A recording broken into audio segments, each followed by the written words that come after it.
Howdy, welcome to Santa Barbara Forum. Tom Raftican here, and filling in for Michael Nicholson, who has done a great job producing this show. And I'm kind of back in Santa Barbara Forum instead of South Coast Real News or Real World Conservation, but have got some great guests that will also get involved in the conservation ethic that we have out there and kind of get close to the coast. I've got two guests, Doug Kern and Steve Forsell. And first of all, Steve, you've been with Gaviota Coast Conservancy quite a while. Well, first time I want to thank you for having me on the show. And I recall the last time I was on was about 20 years ago, and we talked about fishing. The time before that was even longer ago, and we talked about the school board when I was on the Santa Barbara School Board. So we're talking about something a little different today. And yes, I have been on the board of the Gaviota Coast Conservancy for about a dozen years. I was past president for 4 years, a couple of years back. And the Gaviota Coast Conservancy is a first-rate organization. Been very proud to be involved with them. Our goal is to preserve the rural nature of the Gaviota Coast. We do that by various means, and we're not naive enough to think that there's not going to ever be any development on the Gaviota Coast, but we do want appropriate development, and we want to limit the development. My partner here, Doug Kern, is our executive director. We did not have one we've been around for about 24 years. We did not have one until about 3.5 years ago when we hired Doug, and it's made an enormous difference in how Gaviota Coast Conservancy is not only perceived, but how much we get accomplished. Doug, welcome to Santa Barbara Forum. Give us a little background about you. Thanks, Tom, and thanks for having us. Pleasure to be here. Yes, Steve's right. I've been here about 3.5 years. Come from a long background of conservation activities. Spent about 20 years at the Presidio of San Francisco, converting that from a former Army base to a national park, and working with students, doing restoration activities, making sure that it didn't get overdeveloped. Then went to the Mendocino Land Trust for about 6 years, where we did conservation, built trails, preserved some of those beautiful North Coast redwoods, and also some vineyards. So we have some experience conserving lands in an urban setting. You know, I think you've touched on something that has impressed me about the Gaviota Coast Conservancy is that, you know, it's not about turning back the clock to the 1700s. It's about how do we put active conservation in that actually works today, and it looks like you're kind of moving along in that direction right now. Absolutely right. I think it's really important for the Santa Barbara community that we have local control, that we're working together, and that we have working landscapes. A lot of these properties are best held by the ranchers, the farmers themselves. They're doing a lot of the conservation work, and we want to keep them on those properties. Cool. Steve, you've had an awful lot to do. I mean, you were pretty much the voice of the Conservancy for pretty much. Bit of an exaggeration. Yeah. But you've moved this needle. I'm one of a very active board. There's a lot of people on the board that actually do more than I do. It's a very good board, not a contentious board, a board that keeps their eye on the ball of what we really need to accomplish. One thing I want to say about the way Gaviota Coast Conservancy operates, some people get the impression that we're a group that just runs and files lawsuits at any potential development and will chain ourselves to a tree if necessary. That's not the way we operate. We operate, first of all, by trying to, if there's a proposed development on the Gaviota Coast, we'll try first to talk to the owners and the developers, see if we can work out something. We hope for conservation easements. Mm-hmm. We hope for dedications. We hope for some kind of resolution. And only as a last resort is it necessary that we have a very good attorney, Mark Chatillo, and we will, if necessary, file lawsuits if we think we're in the right. But we don't start with that approach. That's a pretty reasonable thing to do. The Orange County Coastkeeper, Gary Brown's old friend of mine, does the same thing. I mean, it's essentially a law firm, but it's like, hey, look, we really don't want to go there. And, Doug, how do you get from A to B? Is that negotiation? Is it? I think there is a great need to get to know people personally, have relationships with those landowners, and we've been doing that. Get out and meet people, talk about what's important to them. What are their troubles? What are their issues? How can we help? And so that's where it starts, with relationships. Building those relationships. And, I think, Steve, we've worked together on a number of things, and it seems like that's kind of the way you've worked along the line, too. I mean, as we started off, your history goes way back, and bringing those contacts in has got to help. Yeah, I don't think you really accomplish much by starting out with a negative attitude that it's our way or nothing. This just doesn't work, especially in Santa Barbara. So that's not been the way we've operated. There's a lot of projects going on, Tom, that we can talk about. Doug can talk about some of the acquisitions he's pursuing, but I wanted to kind of talk first about, because it's relevant, today in the Independent, there was a long article about the Dos Pueblos Institute, which is a group that Roger Himovich, who purchased, it's about 214 acres, I think, of Dos Pueblos South, we call it, a year ago now, December of January, just about a year, purchased it and is starting this Dos Pueblos Institute. Now, I've known Roger for about 35 years, way back from when I was on the school board and we were working to start a new school. He is described as a progressive-minded developer, which I kind of like because he is a capitalist, and that's fine, but he also is very much in tune with the environment. And his goal, as stated, is to be able to have this institute be maybe a worldwide institute that people could come to study environmental issues on the Gaviota Coast and elsewhere.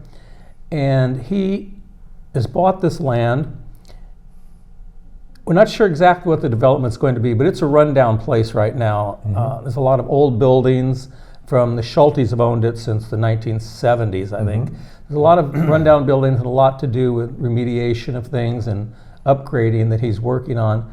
And I think his vision is still a little bit in the development phase, but he's a good guy, and we're hopeful that it's going to be a really positive development for the Gaviota Coast. And he's interested in acquiring other land adjacent to or near it, including the orchid farm, which is right adjacent to his property. So those of you who read The Independent, today's article is very interesting and very thorough. I couldn't believe it, picking up The Independent, having you guys scheduled for the show, and it's like, where do you go exactly on here? We've got an hour to sit down, kind of talk about things at the Conservancy, and if you pick up The Independent, it's all there right now. Doug, you were interviewed for that article. Give us a little background on that. Well, I've known Roger now for the 3.5 years that I've been here, got to know him, got to meet his family, again, about the relationships, because we don't always agree on everything. Mm-hmm. And he may take a different approach here and there, but at the base level, we know each other, mm-hmm. and we respect each other and our goals. And I think GCC shares a lot of goals that are espoused by the Dos Pueblos Institute. And I really want to be there to work with them on those places where we're aligned. Well, it just kind of, what I got from the article, I've known Steve a long time, and I know not how he works, but that blend of capitalism and strong environmentalism is something that has been with you all the way along the line. We fish together, so you kind of know, you pick this stuff up after a while. but it just seems like that this turned out to be a pretty good partnership. And like I said, I saw the Independent. It's like, oh my gosh, this is got everything kind of laid out there. I mean, you look at the plans moving forward, and just give us a little bit of background about that, because you're doing some awesome stuff there. Well, to the point that Steve raised, there are a number of buildings there. They're of an historic nature, beautiful buildings, but they need a lot of work. Mm-hmm. And that was the case for me at the Presidio. I was not responsible for restoring those buildings. The Presidio Trust was. But there was a lot of work, and it was very expensive, particularly to restore those buildings to a particular character and to be in that time frame. So he has a lot of work to do, and he's going to need a lot of community support to pull that part of it off, to make those buildings useful for all of us to join him out there. And is kind of one of the thoughts that the Institute, these are going to be the base of operation for the Institute? Absolutely, yes. Yeah. And I don't know how it's going to work out. These were at least tentative discussions that Roger's had, and ideas that he's envisioned having groups of environmental organizations housed together. And I've been in that situation before, and it is very effective, because you can talk to your neighbor instead of, they're right there. You can Doug, plan. We started this off basically how the networking is getting going, and to be able to design a model that does that is pretty cool, actually. Yeah. I mean, it's pretty visionary. A really good start. How do you get from A to B, though? I mean, this has got to be a lot of. Is any thought going into this work on how it's going to get done, or I know it's a work in progress, but It is, and I think that's it's relatively new for Roger and the Dos Pueblos Institute, so they need their time to get their ducks in a row. Mm-hmm. And we're here. We're out there. We're a phone call away. We call them when we need to. They get in touch with us. So I think they're developing their plans, and they're talking with lots of different organizations in addition to GCC. cool. Tom, Dos Pueblos is a historic place. Dos Pueblos Canyon, Dos Pueblos School, high school is named after it. Mm-hmm. It is one of the most historic places, if not the most historic, on the Gaviota coast. It's where the Chumash tribes were on either side of the river, and there's several books been written about it, prominent books. And it's, I don't want to say it's the most important thing to us on the Gaviota coast. We try to go from Coal Ore Point up to Point Sal, which is a long ways up, but most of the properties that we deal with are in the eastern portion, and they're down near Santa Barbara, and they kind of go from McCaw's property from the Bacara out Mm-hmm. to Dos Pueblos and Las Varas in that area. So those are generally the parcels that are either subject to development that we're working on. And this used to be owned by the Schulte family, who we had a little disagreements with here and there. And so it's easier for, at least for me, in dealing with a known quantity in Roger. But this is a historic place, and it was the Orchid Farm, which was a prominent place for a long, long time. And now it's kind of fallen into disrepair. But there's a lot going on there, and anybody that wants to read about the history of Dos Pueblos, you'll be very interested. It's amazing because this is one piece. And what you do is actually a number of pieces up. How does this relate to the other pieces in the Gaviota Conservancy's portfolio? Very much.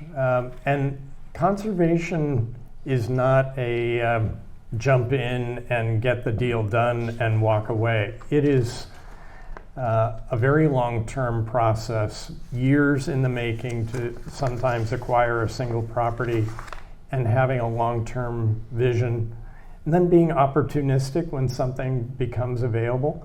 So that's what we're doing, is we're working with landowners, letting them know that we're here. If you if you want to do a deal, conservation deal, there are things that can be advantageous to you tax-wise or this.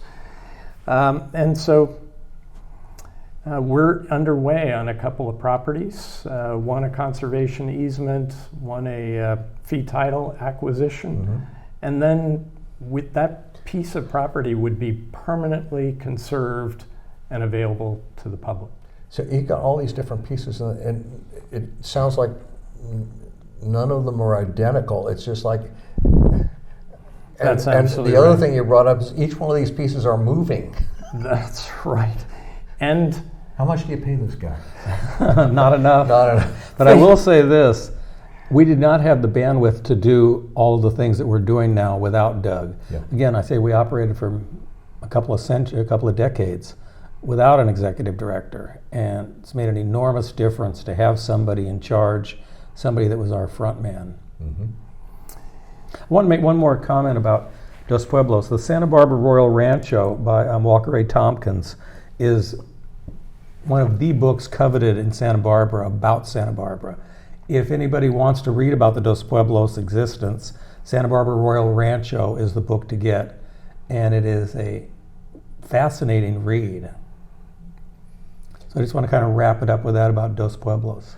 Well, I think we've touched on Dos Pueblos, and clearly it's front and center today.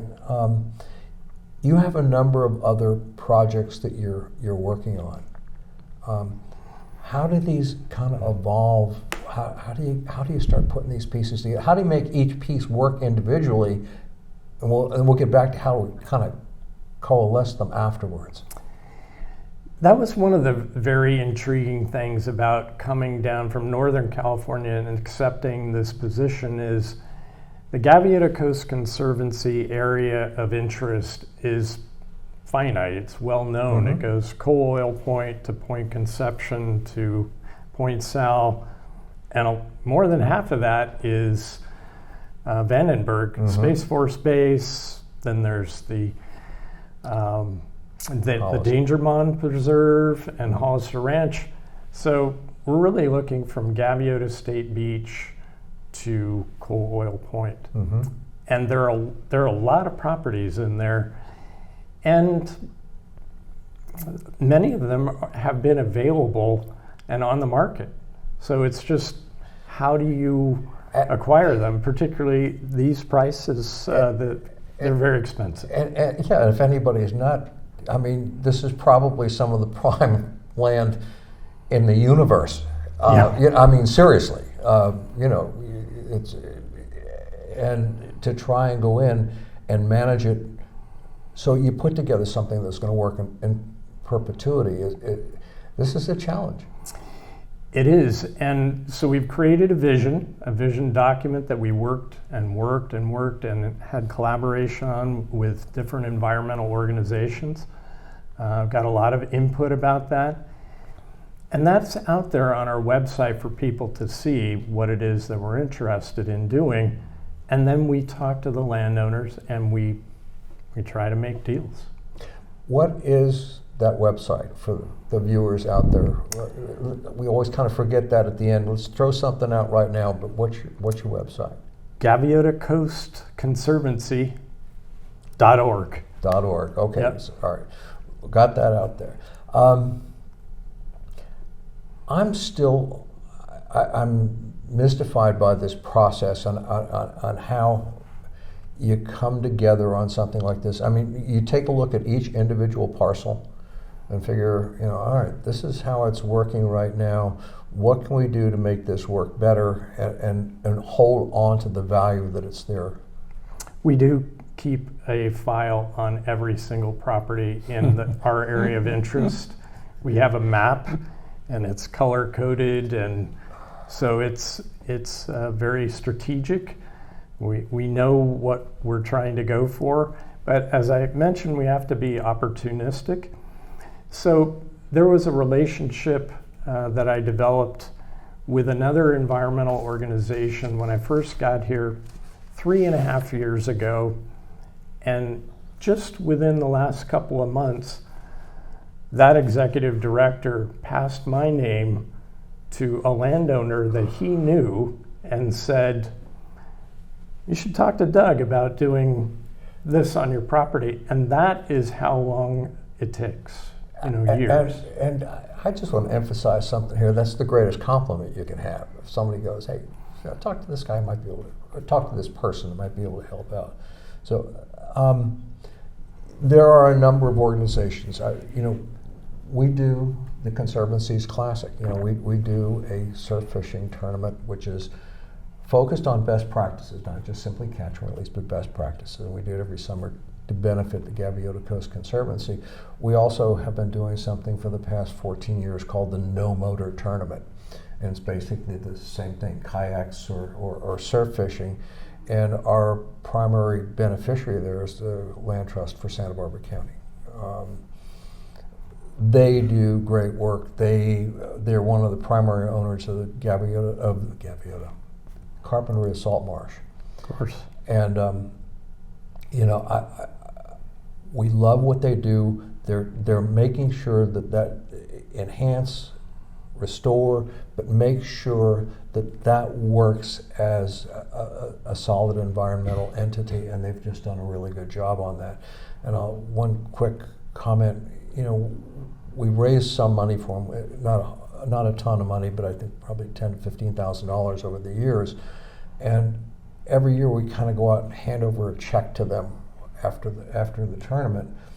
And we managed to go by, I think it's Franklin Creek down there, and there's a little bridge over it, and we hand it over. Every time we go down there, look at their mullet down there. All right, look at that size of that leopard shark. And the creek isn't wide. I mean, we're talking 20, 25 feet, and there'll be a 4 to 5 foot long leopard shark swimming in there because they have done a good job. And that has always impressed us. And, it's kind of good to get the recreational fishing community behind that, because it's like these are the pieces to make what happens in the ocean possible. And I know that you guys are doing the same thing with the Gaviota Coast Conservancy. Probably not on a larger scale when you start moving up and down the coast, but there are just so many opportunities to make things better naturally for everyone. Well, I want to agree. The Land Trust, terrific organization. We work very closely with them, and we're not in competition in any way. In fact, there are many ways we're discovering that we will be able to complement each other in our work. So my hat's off to the Land Trust for sure. Ours too, obviously. But like I said, the reason we've been trying to do this Conservancy Classic was the same reason, is because you folks do a good job.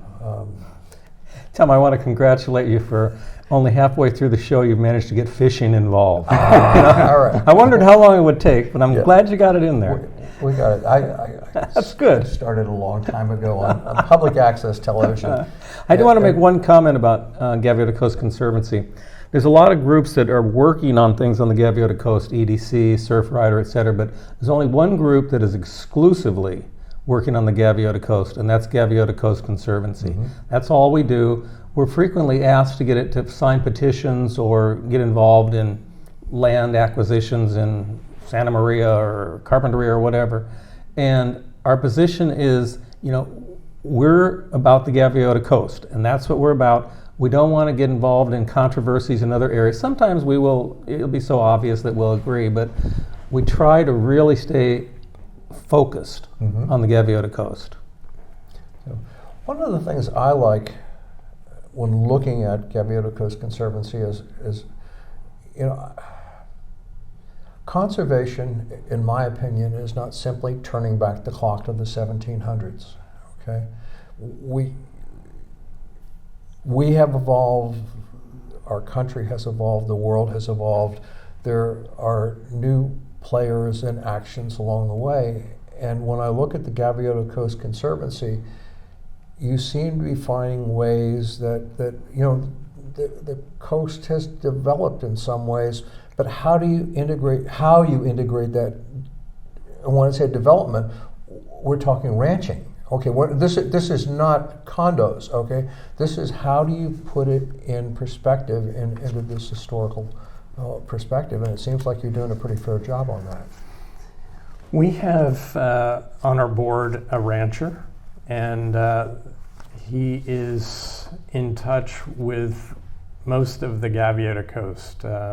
His family has been here for 6 or 7 generations, and he's well known. This is Gunnar Totram. And Gunnar and his ranch, he's already taught me a lot about. It's a struggle to farm and ranch on the Gaviota coast. It's a harsh environment. It's windswept. There's not necessarily the frequent kind of rains. The soils are not tip-top. There are some prime soil areas, but not all of them. And so the ranchers have a big challenge. Oh, yeah. And to support them, we're looking at a lot of different projects. And we've been fortunate enough to get some funds to put towards different pilot projects, and that the learning from those could be spread across to other ranchers. Cool. Okay. What kind of projects are you working on up there? Can you bring that out? Sure. We've spent time with the blueberry farm, and they've done a vermiculture project. So essentially feeding worms with waste products, whether it's food waste, manure, but composting by worms. And that's called vermiculture. They take this worm castings, worm poop. Can we say that? Yeah. Steve would have a more colorful word for the worm poop, I think. But that stuff, and they make a tea out of that and apply that fluid directly to the crops, and they no longer need commercial fertilizer. So you're taking one area of the conservation and blending it into another area, and actually giving some of these ranches and coastal farms tools. That's pretty Very cool. much so. I think we spend a lot of time, GCC, at the landfill. And I've spent an inordinate amount of time there. There's a big composting facility there. There's a lot of recycling. There's huge effort in Santa Barbara County to divert things away from the landfills. And yet plastic is everywhere. And that could be another 2-hour show, but just thinking about the composting that everybody is doing, and where our waste products go and how they could be recycled back into the environment. That's regenerative agriculture. I'm going to put a very quick commercial in here, okay? Run the Sportfishing Conservancy, and it's not out, it's not official yet, but we've voted on putting together an award for, of all Suzuki outboard motors. They're actually putting microplastic filters on their engines. And it's like, oh, all right, well, how much are they going to? The thing is, it's a seminal step. Instead of looking at not putting more plastic into the ocean, this is something actively taking it out. And if it goes across industries, it will make a difference. So anyhow, one quick little aside for the Sportfishing Conservancy there. Yeah, and my mind just right now is at that landfill and the tons and tons, like 75 huge bales of plastic landfilled every day on the Gaviota coast, because that's what we get our salads in. That's what we're using so much of this single-use plastic. It's just another area of interest for GCC, is to stop the industrialization of this beautiful place and to limit what we put in landfills. Yeah, the landfill is on the Gaviota coast. It is. Yeah. Unfortunately, the worst possible choice for a place right at a creek, Yeah, where everything flows down into the ocean. You know, you could never do that today. No. And that was, at that point, it seemed logical, I guess, to people to put it as close to Santa Barbara as possible. we've tried to get rid of that for so long, and we've been promised that it was going to close several times, and those days have come and gone. And we have a tentative date again for them closing it, but who knows what. And when COVID came along, they pushed it back and said, well, wait a minute, people are doing a lot of development and there's a lot of waste from the COVID epidemic, and so our landfill is filling up faster than we thought, and it's going to require more time. So this is a constant moving target with the landfill to get it, the Tehiguas landfill, to get it off the Gaviota coast. And I assume that sometime we will get it done, but it's not an easy imminent. one. Yeah. I want to also, if a chance, Tom, give more of a shout out to Gunner, who is the 6th or 7th generation rancher on the Gaviota coast. To have somebody actually out there, we used to have 2 members of our board that lived on the Gaviota coast, now we just have Gunner. To have somebody who's actually out there living, making a living, his whole family's there, doing different kinds of regenerative agriculture, talking to all of his neighbors, is invaluable to us. Having him, when the oil spill happened in 2015, it was right near his property.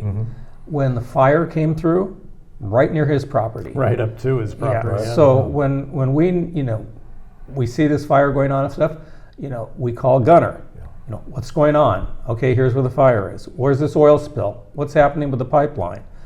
He has all the information. So he is such a valuable member of our board. I just want to give him a little shout out. Well, it is, and it sounds like, again, it gets back to the thing we started this whole thing off with, is basically networking. How do you put together people that have a feeling for what's going on and can help share some of that information and share it? And it's like, okay, fine, well, worm casings are working here. What about over there? So, Right. Are there any number of other projects that you have going? I mean, could you do something else? Maybe coffee? Coffee. Yes, there's more than one coffee farm out there on the Gaviota coast, and GCC has invested in one of them, helped supporting some planting of several hundred coffee plants. So that's been some great progress. We put out a before and after photo in our recent newsletter, and 2 years we went from kind of a blank hillside to 4-foot tall coffee trees. So pretty neat. And I get back to the fact that you're using different pieces to make this work and make it work for the people who live and own property there. I mean, which is pretty much, I guess, key to what you're doing. Yeah, because if some of these innovative ideas didn't work, ranches, not just in Santa Barbara, but around the whole country, are a lot of them going under. Family ranches are being sold. Old ranchers die and their heirs do not want to be ranchers. And the difficulties that they're facing, climate change, et cetera, are causing a lot of ranchers to go out of business. So unless you're a mega rancher, you're going to have a trouble to keep going if you're just a family ranch. So again, things like regenerative agriculture and things we're talking about, coffee and worms and all the other ways that you can make a living, especially on the Gaviota coast, are really important that they be pursued now. And can you work with kind of like conservation easements to kind of help this move along, or is this? Yeah, that's ultimately our goal in a lot of cases, is to get a conservation easement, because that's in perpetuity. A lot of people are reluctant, and that term scares a lot of people. Conservation easement. You can imagine what people might think of that. They think, oh, they're taking my land, I'll never be able to do anything with it. But there's life estates, there's lots of other ways to do it. And you read frequently in the paper about some rancher who's had it in the family for a long time and the heirs do not want to continue, and he voluntarily puts it in a conservation easement because he wants the land to be that way in 100 years. He doesn't want it to change, he or she. So that ultimately is one of our goals with people, is to convince them that, this may be the way to go. We're not going to impede your ability to make a living on the property, but we want it protected from condominiums or mega mansions for the future. It really does. We keep bringing out these different tools that you're using, I mean, how do we get to conservation? How do we kind of keep this place intact?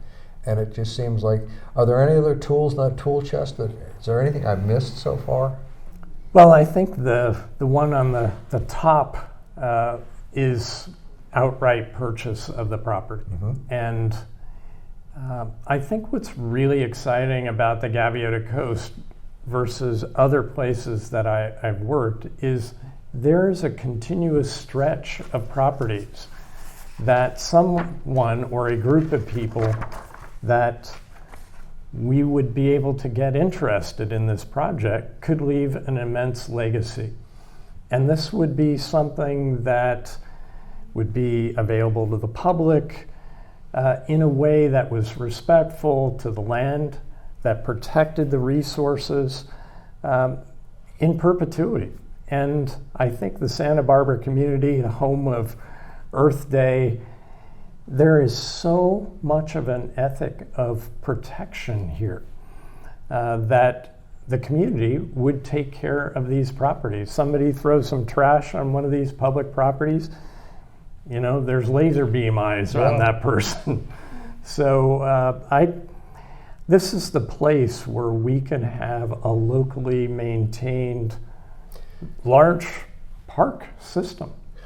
And you know, the thing that I kind of got involved with the Gaviota Coast Conservancy, number one because of Steve, but then, you know, started doing a little homework, and it was like, okay, fine, you know, I like the idea of setting aside an area, and you know, I got in a lot of trouble with marine protected areas. I got in a lot of trouble because I defended them. Mm-hmm. Okay, that wasn't always a popular decision.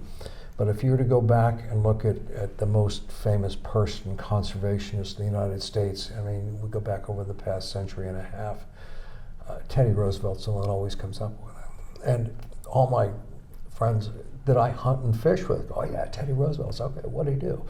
Oh, he was father of conservation. Oh, what did he do? Oh, well, he started the National Wildlife Refuge System and started national parks. It's like, okay, fine. Does that correspond with the ocean at all? It's like, hey, look at, you know, let's just use the model and use it wisely. And Mm-hmm. and the thing that really got me about the Conservancy, the Gaviota Coast Conservancy, was that active use is a real part of what you're doing. And the reason we hold a fishing tournament and try to help financially there, which we haven't done really well so far, but we'll be back at it, is the fact that if we employ best practices in what we do, we all come out ahead. We use it, we use the resources wisely, but they're still there for the next generation. That's right. So- That's right. I mean, being able to access these lands is a very tricky question because to the south of us, we have wide open beaches that just become trash lands. They become areas of overpopulation in a way. And that's good for those areas, but the Gaviota Coast is special. We still have beaches here that seals haul out and have seal pups. It is still a wild place. And you keep going up the coast, Hollister Ranch, Danger Mound Preserve, it gets wilder and wilder the further you go. A lot of endangered species. This is a biodiversity hotspot in the world that we need to protect. So as we provide public access, we're also looking to education, and so that everybody becomes one of the protectors of this land. Couldn't put it any better.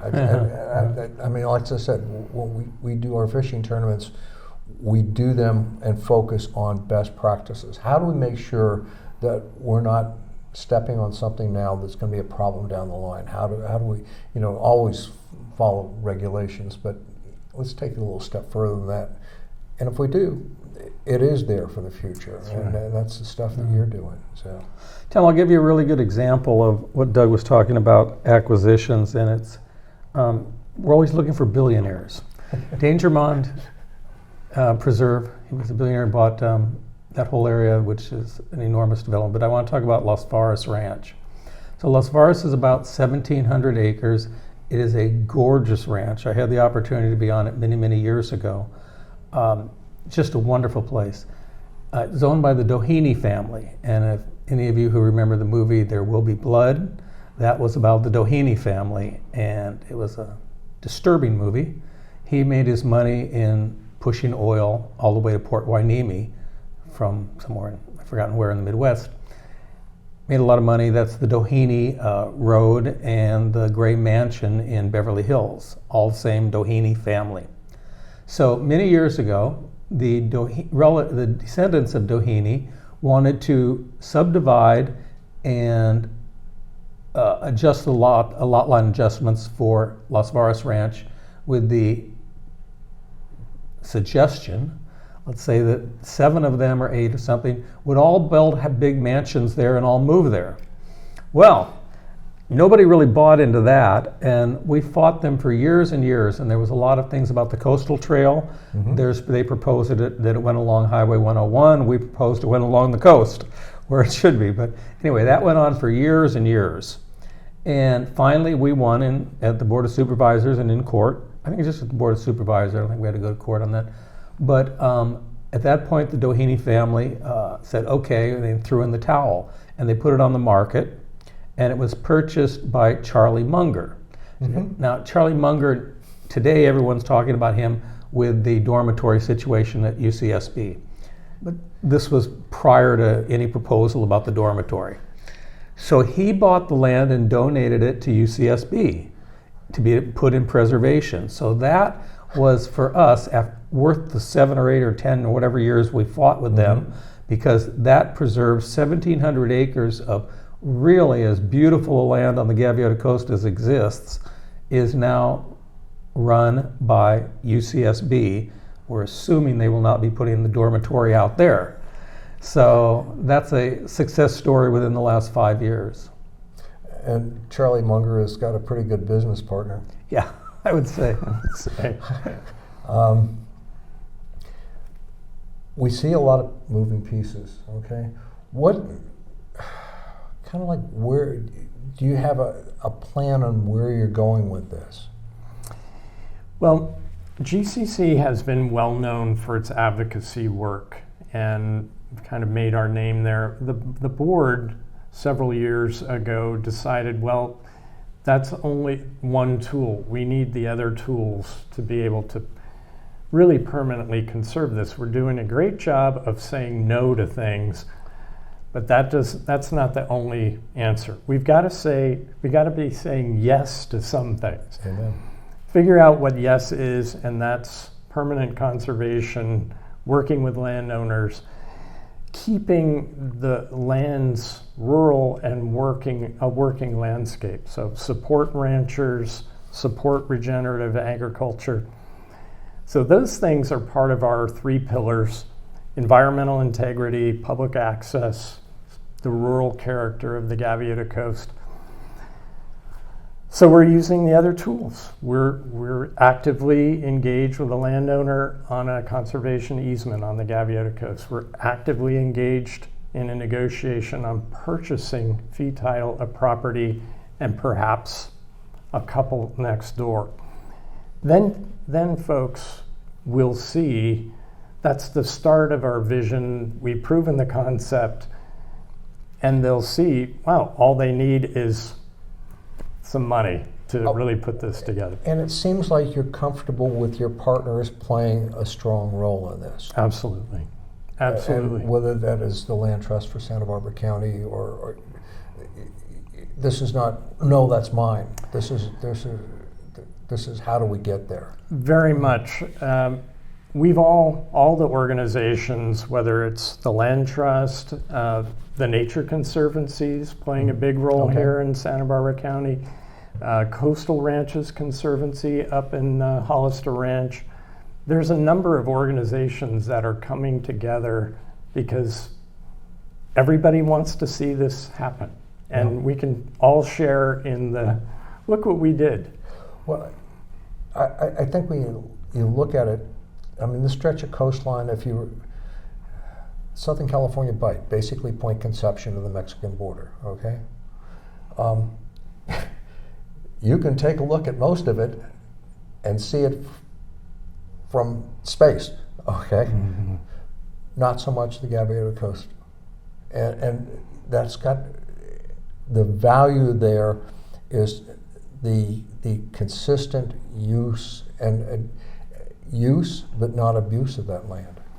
We still have bear, we still have mountain lion, large mammals, deer, all kinds of native plants that are endangered and still in their natural assemblages. Mm-hmm. We have an integral space, with the exception of Highway 101, which kind of is an impediment, but we're working on that with Caltrans and others to have crossings for wildlife and such, so they're not being mowed down. It's no, it's important. It really is. They are doing one, I don't know the completion stage, down in LA County over 101. And I'm trying to think, it was one of the state senators was looking at this, and this was probably 5 years ago. And I had the opportunity, it was at a Fish and Game Commission meeting, and we, with fishing, I ended all the Fish and Game Commission meetings. And I said, you know, I spent a lot of time in Florida. They have, on a regular basis, these wildlife crossings. Mm-hmm. And you know, this isn't like a footbridge, okay? They're I'm guessing 100 yards wide. And you know, there's fences going into it, and it basically funnels wildlife across. Mm-hmm. And what it does is it unites these different parcels of land. Yes. And if you could do that on 101, you bring the normal balance back to the ecosystem there. Absolutely. They're wanting to get to the beach. There are places where there are bear tracks on the beach. Yeah, we try to keep the bears away from the children. But, yeah, that's good. And the bears probably, you know, I don't know about the kids, but they probably do their best to stay away from, you know, keep the trash bins closed and safely secured. But outside of that, bears, you know, they probably want as little to do with us as we did with them. So. That's right. This is, you know, it's really good to see a realistic approach to conservation. I can't tell you how you know, it's not, let's just simply close the door and turn the clock back. And it's like, how do we do this? And the thing is, on any one of these, you know, we've got a complex society, we've got a complex world out there right now. And it's like, I've got the key. Well, yeah, that key's going to open that lock, but there are 30 locks there. You know, mm-hmm. It's like, how do we do this? And this looks like a very interesting way that you're approaching this. Yeah, I think it's the only reasonable way and the only way that we're going to really have any success. Tom, I do want to mention our friend Janet Coed before the show's over. You mentioned me as the outreach chair, and technically I am, but she really does most of the outreach work, and she does an excellent job of it too.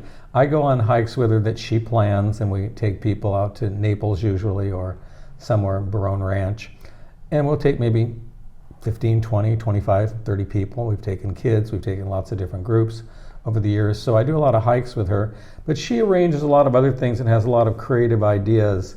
And one was that she just did, I missed it because I was back east, but in October she had the Gaviota Coastal Cruise, and it was a big success. Did you go, Doug? I'm not sure if you were in town or not. I forgot. You know, I'm an environmental person, but I don't do well on boats. Oh, yeah. Okay. I was there to send everybody off. We're not going to invite you to go fishing with us then. We don't want any Land of that. fishing I can do. Surf fishing, we can do. You right. and I will bring him along. Yeah. So anyway, the Condor, they hired the Condor.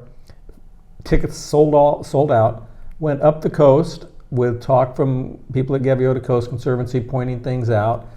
I think they had some refreshments. Things came back. People were very enthusiastic about it. It was reasonably priced. I think it was $125. And we used to do a train trip in a way of outreach when they used to have the old 1930s cars that you could attach to Amtrak. They don't allow, Amtrak will not allow it anymore. But you used to be able to put those on, and it would go from Santa Barbara to San Luis Obispo and then back again. And we used to do that and have food and talk about the Gaviota Coast and go through Casmalia and the whole area there. It was a very good outreach program. We met a lot of people there that were very helpful to us. And so now, without that, Janet came up with the idea of having the Condor, and it worked out very well.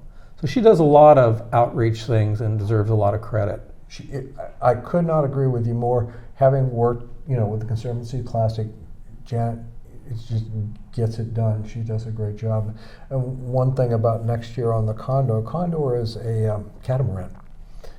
And it actually rides very, very stable on the ocean. If you give that a try sometime, it honestly makes a world of difference. Oh yes. So no, I can even get by with the right drugs, but I did not want to embarrass GCC on that particular day. I can embarrass myself we'll with you have to take guys. them out fishing one of these times on There the you Condor and a dry run on. I don't know if I'm going to take a chance on that. That's right. Cool ideas you've got. I see you're working on, obviously Schulte property, a number of them. Anything else coming up in the future? What's it look like right now? There are a number of properties, probably close to between 7,000 and 10,000 acres available on the Gaviota Coast. Okay. At any given moment, and they're all very tricky to work with, and we're establishing relationships. We have some with folks that go back 18, 20 years. And it's just about the timing and being ready and being able to work with that landowner. And that sometimes means they want to do an all-cash deal within the next 3 months. And we can't really just fumble the ball then. We have to be ready to respond to those opportunities. So that means really building a big reserve. Endowment. Yes. And either that or people that will be behind us ready to they've pledged something and we can go to them in a moment's notice. And I think it's, we're talking about how do we preserve things in the real world. And in the real world, things don't happen, well, this will work for us over the next 20 years. It's like, this will work for us over the next 20 minutes. That's right. And that's, I don't know how you do that. That's got to be a really difficult task to start to, I guess what we started off with is the networking. Build the network, build the trust along the line. So it's like, hey, look, this is what we're doing. This is where we need some help. Do you know, if you can't do this, do you know someone who might be able to fill in? That's right. There was a story at the Presidio that we had a number of creeks that the Army had put underground. And so one of the goals there was, it's a national park, we should daylight those creeks or bring them to the surface. So for 10 years, my little organization would bring people to this concrete parking lot, and I'd wave my hands over this. There's a creek under here, and someday this creek will flow into the Crissy Field Marsh, and today you can go there and there's a creek there. So that's part of our message too, is we keep saying the same thing, that the Gaviota Coast is worthy of this protection. We say it over in any number of ways that we can, and we're trying to solve the problem of protecting it in many different ways. So we tailor our solution to a particular property. But you need to get the tools together beforehand. That's right. So. And Tom, you asked about what properties we're dealing with and things on the Gaviota Coast. It's such a moving target. we're concentrating on Naples, or we're concentrating on the McCaw property, we're concentrating on something, and all of a sudden a curveball is thrown our way. There's Caltrans issues that we have to deal with. We never thought, well, why are we going to be dealing with Caltrans? But then they were making some proposals that we had a lot of input on. I'm always amazed when I look at the agenda from land use, and there are items on there that we'd never thought would be something we would be dealing with. So even though it's only really, we've got a scenic highway designation for about 22 miles, something like that. The number of things that come up always surprises me. We think, well, this isn't that big an area to deal with, and yet there's always some issue that we did not anticipate happening. And then we have to kind of, okay, wait a minute, we got to add that to the list, and it's one more thing for Doug and everybody else to concentrate on. And how do we come out of this moving ahead instead of, sideways or even stepping back? Yeah. It's like, I keep looking at this and thinking, this is incredibly valuable property, and you've got folks that they're handing it down generationally, and there are tax consequences on top of everything else, and it's like, oh, this is really, this needs somebody like you guys to be, you folks, I should say, and please include Janet in that. She has done such a stellar job, but thanks for doing a really, really good job on this. So. Well, thank you. Appreciate it. One more time. What's your website? GaviotaCoastConservancy.org. If somebody is interested, is there a way to kind of get involved beyond just the website? There is. We have committees that we have people on those committees that are not board members, the outreach committee, the land use committee, and if you're really interested in conserving the coast, one day, hopefully quite soon, when GCC owns a property, there will be opportunities to care for that property. And I was part of a group at the Presidio where we started out with a few dozen volunteers, and one amazing woman grew that volunteer corps to over 7,000 people. Awesome. I hear the music in the background, which means Michael's telling us that we are coming to an end. Doug Kern, thanks so much. We really appreciate you being here. Steve Forsell, it's always a pleasure, except when we're fishing. Get back to Florida and get your boat ready. I look forward to coming back at the end of the month and do a little flats fishing and with for you. anybody else that wants to get involved, next August we'll do the Conservancy Classic. We'll be on the beach somewhere. Stay tuned to the Gaviota Coast Conservancy or sportfishingconservancy.org, and tune in again next time to Santa Barbara Forum. Michael, thank you so much.